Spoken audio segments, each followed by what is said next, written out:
The lights inside the America's Got Talent theater dim just a little. Not enough to scare the audience, but enough to signal that something new is about to begin. The familiar AGT theme hums softly in the background as the host steps forward with a smile, ready to introduce the next contestant. No one in the room knows it yet, but the next few minutes are about to become one of those moments people replay again and again. From the side of the stage, a 12-year-old Filipino boy slowly walks out.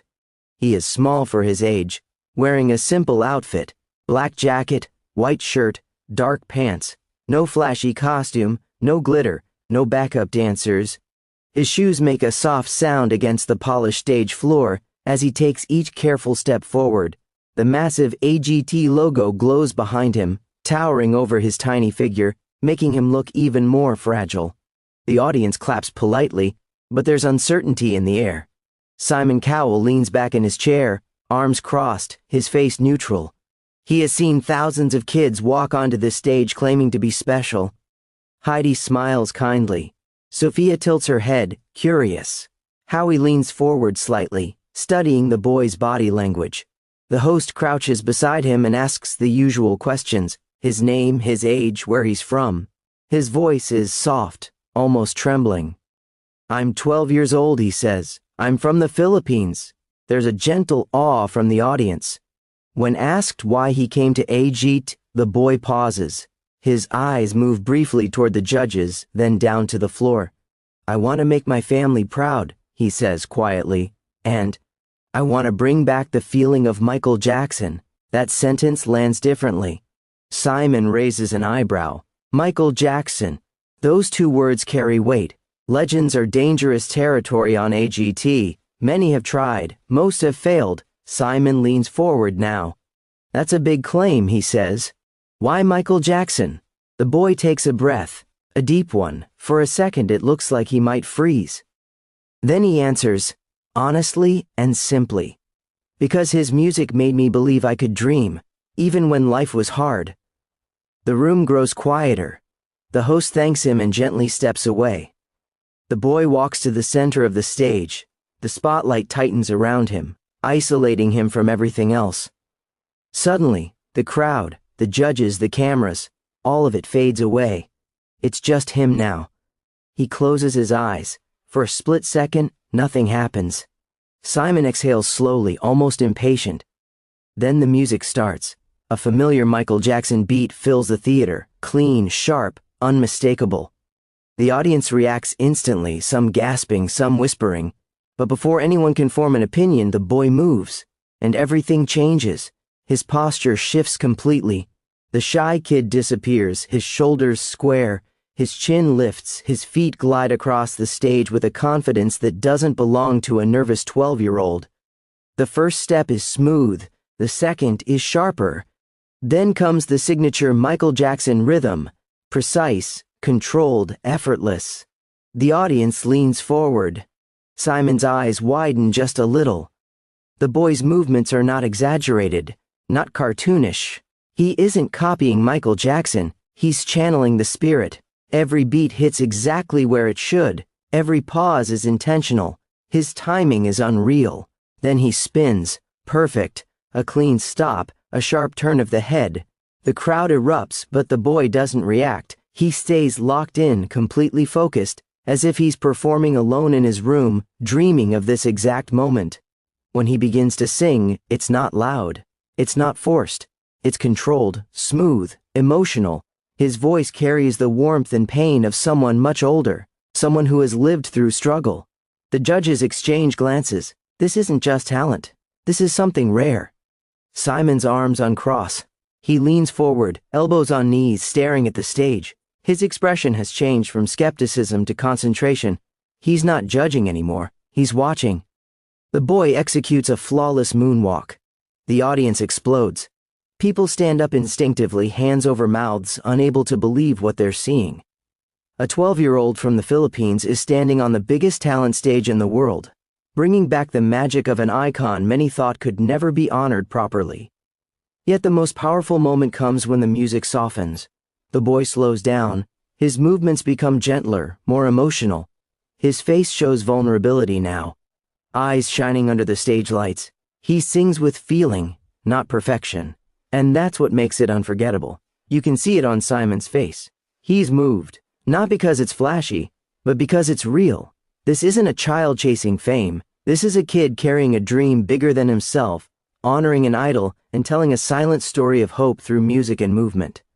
The audience grows quiet again, not out of boredom but respect. They don't want to interrupt the moment. The boy hits the final pose, still, silent, head slightly bowed. For one heartbeat there is nothing. Then the theater erupts, a standing ovation. Cheers, screams, applause crashing like thunder from every direction.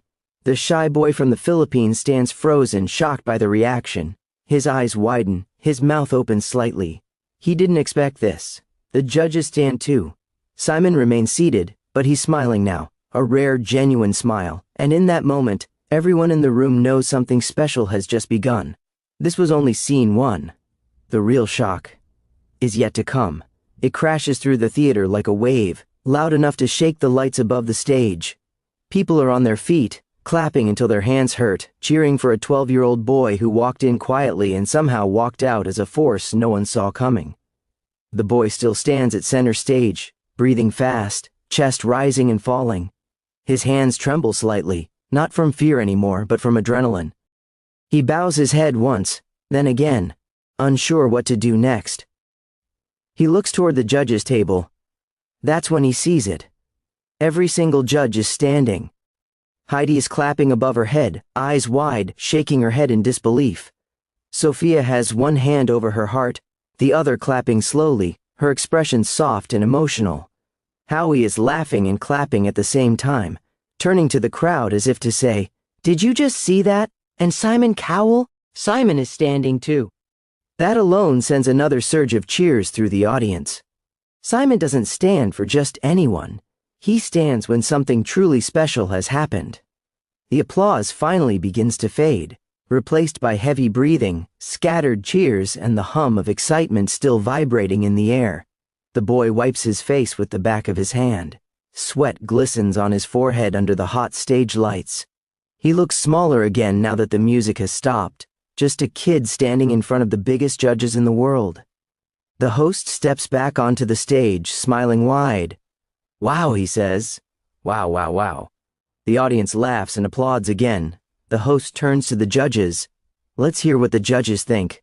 Howie presses his buzzer first. "I don't even know where to start," he says, shaking his head. "You came out here so quiet, so shy, and then, boom, you turned into a star. That wasn't just a performance. That was a moment." The audience cheers. Howie continues. "You didn't try to copy Michael Jackson. You respected him. You understood him. And that's something adults fail to do. You're 12. That's insane." The boy nods, eyes wide, listening carefully to every word. Heidi leans forward next. "When you first walked out," she admits, "I thought, oh, he's so sweet. But then you started performing, and I forgot how old you were. I forgot where I was. You took us somewhere else." She places a hand on her chest. "You gave me goosebumps. Real goosebumps." The camera cuts to the boy's arms, tiny bumps visible under the lights. The crowd reacts again. Sophia speaks next, her voice softer. "You know what I love the most?" she says.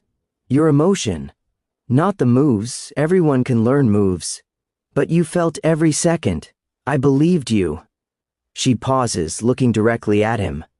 "And I want you to know something. That stage? It belongs to you." The boy's eyes fill with tears. He nods quickly, fighting them back, pressing his lips together. Then all eyes turn to Simon. The theater goes quiet. Simon takes his time. He looks at the boy, then at the audience, then back at the boy again. He folds his hands together on the desk.